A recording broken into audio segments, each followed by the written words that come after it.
Welcome to On Texas Football. I'm Bobby Burton, joined by CJ Vogel. Time to talk a little Texas and where they're ranked in the college football playoff rankings that came out on Tuesday night around 7 o'clock. Let's look at the list right now. Texas sitting at number 11, CJ. Ohio State 1, Indiana 2, Texas A&M 3. 3 through 6, all SEC teams. Then you have two teams back-to-back from the Big 12, BYU and Texas Tech, followed by another Big Ten team in Oregon at 9. Notre Dame, the only other two-loss team that is ahead of the Longhorns right now, sits at number 10. Texas, number 11, notably ahead of both Oklahoma and Vanderbilt, who come in at 12 and 16 on the list. What was your first initial impression here, CJ? First off, the committee got it right with Texas being Oklahoma, being ahead of Oklahoma. I think we all agree with that here. But additionally, Texas is in a good spot when it comes to where the two-loss teams rank in the college football playoff, right? It's tough to overlap or take over a lot of these teams as the weeks go on. I know that there will be a lot of wins and losses elsewhere throughout the country, but knowing that there's the benefit of the doubt on the Longhorn side over someone like Oklahoma, over Utah, you go down that list, Vanderbilt, another two-loss team, that is a big positive in the sign or for the Texas Longhorns in their back pocket to get into the 12-team playoff. I think that's a good way to look at it. But, you know, if they slip here, they're going to be a 3-loss team, and all of a sudden they go to the back of the line almost with even Pittsburgh, a 2-loss team getting in there at this point.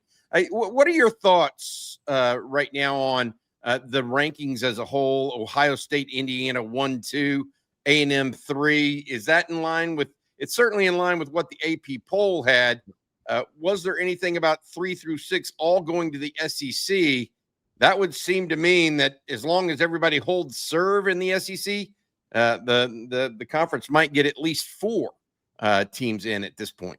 Yeah, I know Steve Sarkisian went to bat for his conference on Monday, and it's sounding, or at least looking like, the committee is listening to the SEC in 2025. I know only 3 teams got in a year ago. You can make the argument maybe a few should have, maybe a few shouldn't have.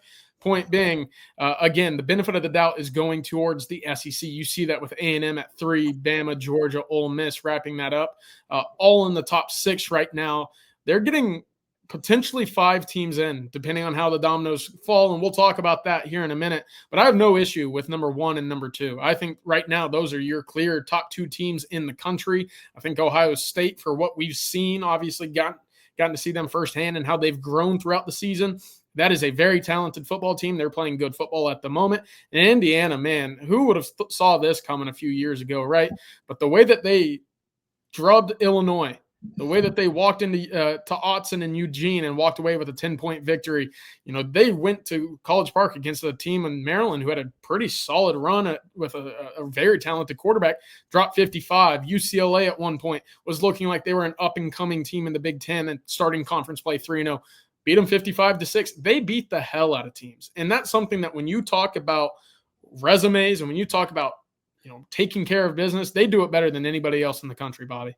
Yeah, they have been, certainly. Texas A&M, of course, undefeated at this point, 3. Alabama, Georgia, Ole Miss, 4, 5, and 6. Texas, the 5th-ranked SEC squad, which just makes sense because they have 2 losses compared to the other schools ahead of them.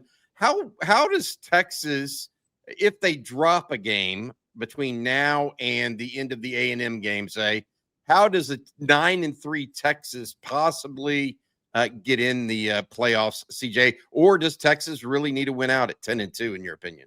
You know, it's too early for me to say that 3 losses gets you in. I know that you're going to have some pretty high-end losses if Texas finishes 9-3, right? If Ohio State sits at the number 1 spot, well, there's a notch under your belt, right? You look at number 3 A&M, number 5 Georgia. They're all very talented football teams.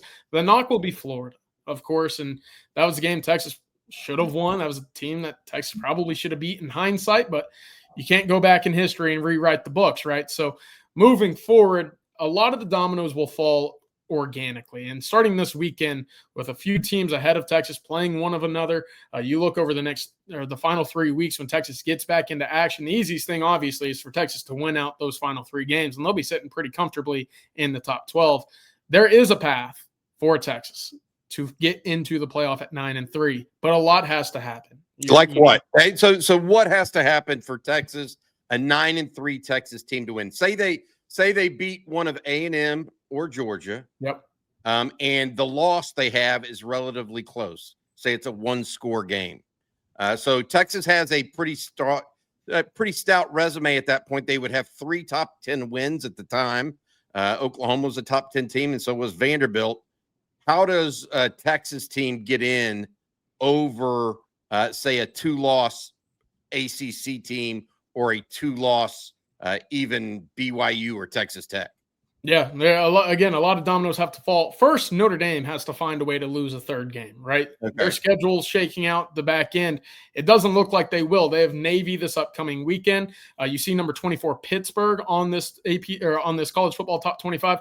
Pittsburgh's probably your best chance, or Texas's best chance, to see Notre Dame fall once again. And Texas is going to need that to happen should they not take care of business for the final 3 weeks.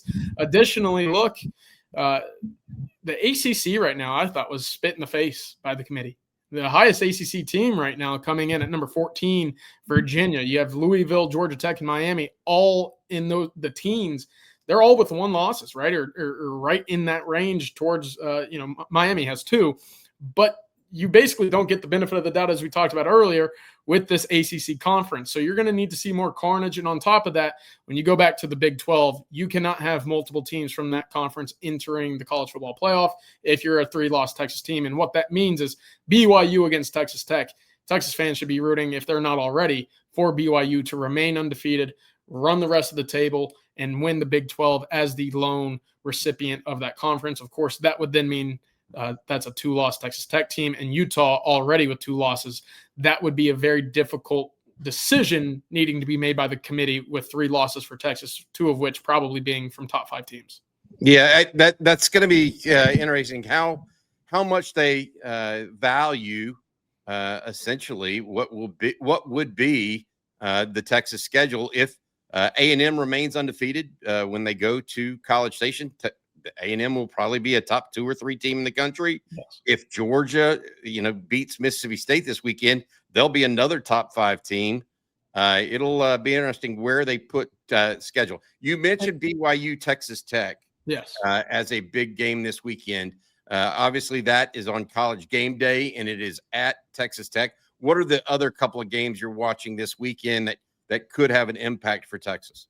Yeah, I'm looking more towards the ranked versus ranked, or who might be on upset alert. Of course, there are some SEC games this weekend where it doesn't feel like the teams ahead of Texas are on the fritz, right? Of course, we'll see how they play out. The first, obviously, I mentioned earlier, Navy at Notre Dame in South Bend. Look, I know what you're probably thinking, but Navy's got some talent, right? They beat Oklahoma in the bowl game last year. They're 7-1 currently. It's a tough team to play against. I know Notre Dame's found their rhythm, but again, Texas needs to be on the watch for a Notre Dame loss. Of course, Texas Tech, BYU, that's on game day, as you mentioned. And then the other game for me is Oregon at Iowa. And why is that important? Look, Iowa only sits with 2 losses as well. They're number 20 in the college football playoff rankings as well. They're not completely dead yet, nor are they completely, out of the picture. So I think Oregon has played some wishy-washy games as of late. Obviously, they lost by 10 at home to Indiana. They haven't been playing towards the standard that I thought many expected them to be at coming into the season. That's a team that could still lose a couple games given their schedule. And if they do, look, that's another Big Ten team, falls down to 2 losses, and would certainly benefit the chances of a 3-loss SEC team getting in. I'm looking at the SEC schedule this week, and you mentioned the games not being major. Georgia goes to Mississippi State. That's an 11 a.m. kick on ESPN on Saturday. A&M goes to Missouri, but Missouri's down to its 3rd quarterback, even though they're ranked 22nd in the country. Auburn goes to Vanderbilt. Auburn just fires its coach, so Diego Pavia should be able to take care of the Tigers there. They're at 16. LSU at Alabama is the nighttime primetime game. That is number 4 ranked Alabama going to LSU, who also has a new head coach. So it feels like the SEC, and by the way, Ole Miss plays the Citadel. So I don't think Lane Kiffin's too worried about that one. My point being, CJ, is I think the SEC most likely will hold serve this weekend.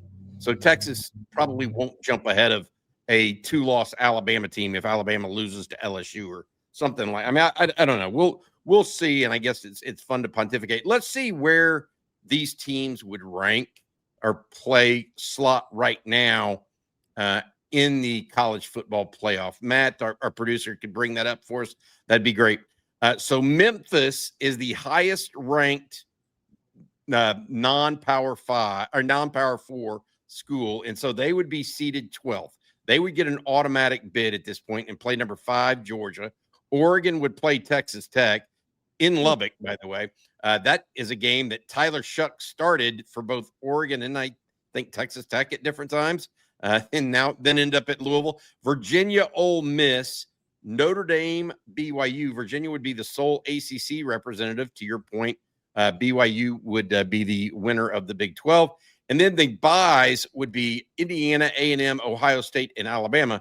Clearly, Texas is the first team out, as it says here on the schedule. Second team out would be Oklahoma. Texas needs to move up the ranks, and losing wouldn't seem to be in the cards for them to be able to do that. But, there's always 3 weeks or 4 weeks left in the season here. Yeah, and again, that's why that BYU Texas Tech game is so interesting and holds so much weight moving forward. Should Texas Tech win that game, well, now you're looking at 2 one-loss Big 12 teams, and who's to say if either were to stay ahead of the Longhorns or both, right? Moving forward. And that's really why you're sitting here on the bye week saying, let's just see how the dominoes fall for this first week. And of course, you see how valuable that Notre Dame position is in the rankings as the highest 2-loss team in the country. Bobby, I wanted to get your thoughts here. Memphis, of course, the highest G5 school at the moment. You look at the top 25, they're nowhere to be found. And I'm sure a lot of fans sitting right now from 11 through 15, 16, 17 are sitting there saying, are we sure the G5 even needs to be in this college football playoff? Until a number gets by Memphis, I'm sure that conversation will only get louder. Yeah, this is what a tangled web we weave. When we start adding things like that and giving automatic guaranteed spots, something that Greg Sankey said, why don't we just take the top 16 teams? And if a Boise State is in there or a Memphis is in there, then great. If they're not, then that's okay too. Yeah. And I think that's something that they may try to look at moving forward. Although I think every scenario I've seen with people pitching it still includes a 5th conference champion of sorts. And look, I don't know all the ins and outs, CJ, of where this is going. I know there are more games to be played.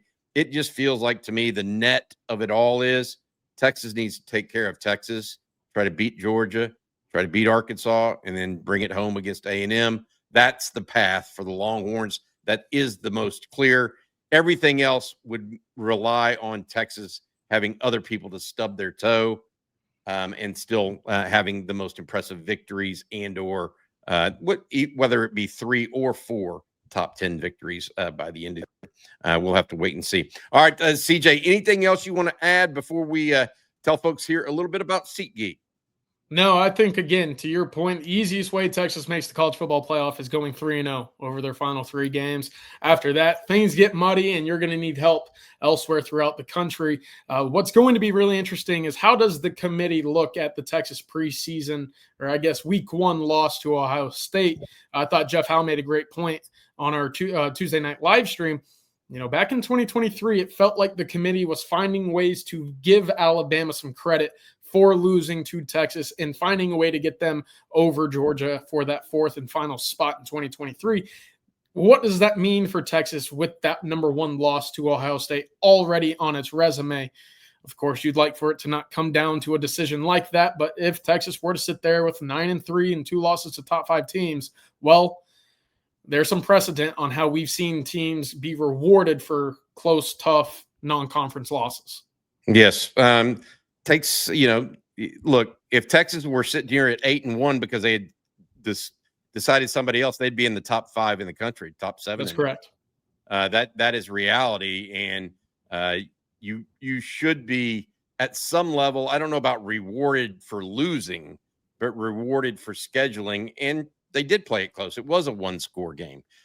Ohio State hasn't had another 1-score game all season long in the Big Ten. So that is something that is comparative. All right, before we say goodbye to everyone, we want to tell everybody about SeatGeek.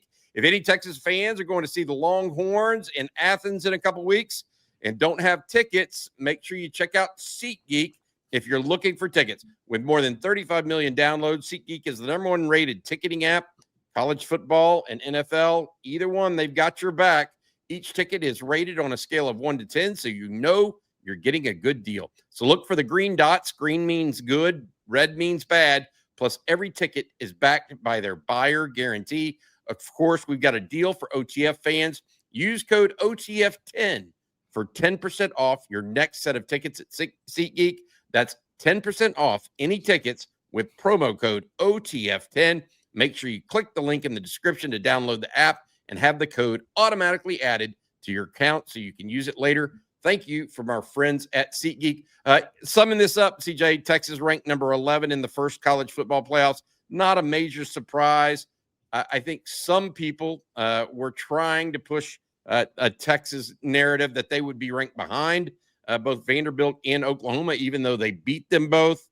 That just didn't come to pass. They are ranked ahead of the Sooners, which they should be. They soundly beat the Sooners on a neutral field, by the way. Yes. All right, that'll do it for this special edition of On Texas Football. For CJ Vogel, as well as our producer, Matt Hutchinson, I'm Bobby Burton. Hook 'em horns.